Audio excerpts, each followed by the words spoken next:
I'm Lisa Michaels, and you have tuned in to Accountability. He has embarrassed us abroad most recently by bowing to somebody, not bowing to somebody like the Queen he should have bowed to, and then bowing to the head of Saudi Arabia, who he shouldn't have bowed to. Well, let's look at some history here.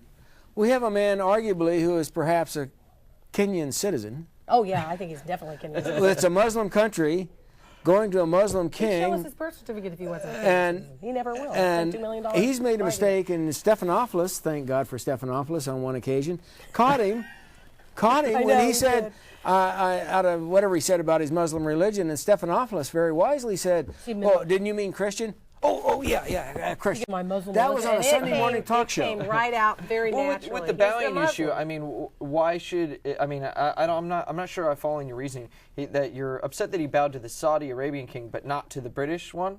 Should he have bowed to both or bowed to none? He could either bow to none. Bow to none. He should be bowed to none. But if he was going to bow to somebody, I'd prefer him bowing to the nice old lady. I think it should be an equitable standard. Either you bow to both or you don't bow to any. It'd be appropriate for a Muslim to bow to the Muslim king. So I think a Muslim bowing to the Muslim king is okay. And maybe Stephanopoulos was on to something to point out that that's why what he he bowed, himself because said. it came naturally to him because he's a Muslim. So he can't even find a church. You know, they're sending out his minions around Washington, D.C. to try and find a church that would be appropriate for him to go to. Have you heard about the Fusion program? Apparently there's a thing at the federal government level to identify people who are anarchists, who might be in favor of people who have a bumper sticker for George Bush on their car, or somebody that is offering disrespect. Bob Barr, libertarian. Bob Barr. And so those guys are being identified as anarchists, and maybe should be watched a little closer. You and I, because that's like an enemies list, like they were all upset about with Nixon.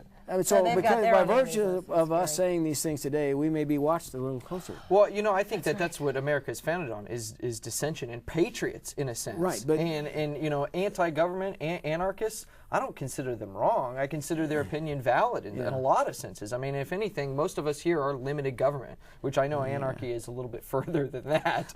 But I mean, we're at least on the same side.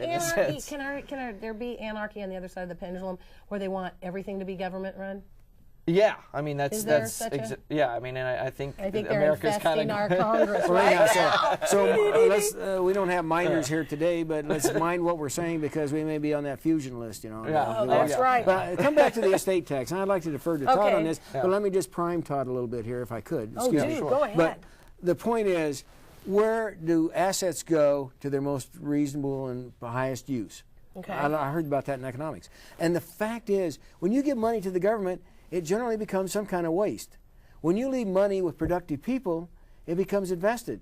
You talk about stimulate the economy, leave money with productive people. Even wealthy people who themselves do not get up and go to work every day, put their money in a productive place, like the bank or the stock market or some in a company. And so my point is, taking it out of the private sector, giving it to the government, creates the least productive use of that asset. Now, Todd can probably elaborate on that. No, I would, 100% agree with you. What you're looking at here is, first of all, every person knows what to do. I mean, you ask anybody, whether they're liberal or Democrat, and especially if you don't come at them saying you're Republican or conservative, you say, would you rather want someone else choosing to do with your money, or would you rather choose? What do you think would be the best solution? You choose where to spend your money, or the government? And they would say, you know what, I'd rather choose where my money goes to. Yeah. And that's really where it comes down to. And I think people are really, I guess, undervaluing a free market system. Really what you're seeing is this continuous competitive pressure, like gravity, pulling businesses and corporations to do more with less, to provide value more to customers with less inputs. So I mean, that inherently is a better system than government that just forces you to hand over money. The free market, can we all just sing Kumbaya and raise our hands and hallelujah to that free market, the economy that we are quickly losing? And if we don't wake up, and that's what this show's about, you're watching Accountability. I'm Lisa Michaels. We want you to wake up and start paying attention and get involved and run for local offices like Jim and I are, and try to get in there, because they've got these people in there that believe the almighty government, their Lord and Savior. And it's a scary, scary thing. Did you know, this is really scary. I said this to somebody the other day, and they said, oh, well, something needed to be done. I couldn't believe it. They said, since Obama has taken office in January, he has authorized more spending than has been spent in the entire history of our country, from George Washington all the way through George W. Bush's administration. More money than that. Trillions and trillions of dollars. Do you realize your great-grandchildren will be paying for this? Great. I don't even know how far it is. But Lisa Michaels, don't you know this spending is going to stimulate the economy? No, wait a minute. They said people I told that to, they said, well, we needed to do something. And I said, you know what? I cannot continue this conversation. Lisa, this is beyond. You just touched on something that. You just touched on I'm something. sure I touched on something. No. Hopefully, that's my goal. This is so profound. You said our great-grandchildren are going to pay. No, they theoretically will pay for it. The way the government's going to deal with this is the way they have in the past. They will inflate the money. Our money will become virtually useless if this goes far enough. I know enough a little bit about history between World War I and World War II. Germans got to the point where they had to use a wheelbarrow full of their money to buy a loaf of bread. Like in Zimbabwe. But Todd, you know that resources need to go to their highest level of use. That's why subsidies. The government takes money from us and subsidizes unprofitable things. Look at ethanol. Look at solar power. Look at windmills even. Even the United States Post Office, one of the most subsidized businesses ever. Look at all the government agencies that have failed. They're inefficient because there's no profit motive. Nobody's personally invested. You know what the real problem is that I don't think the normal American out there and the normal Oregonian out there understands how the subsidy system works. I was discussing with someone recently about the United States Postal Service. It was a friend of mine, and she had said, you know what, I went to the post department because it's great. You know what, I can ship a package cheaper than I can through FedEx or UPS. And I said, you really think it's cheaper?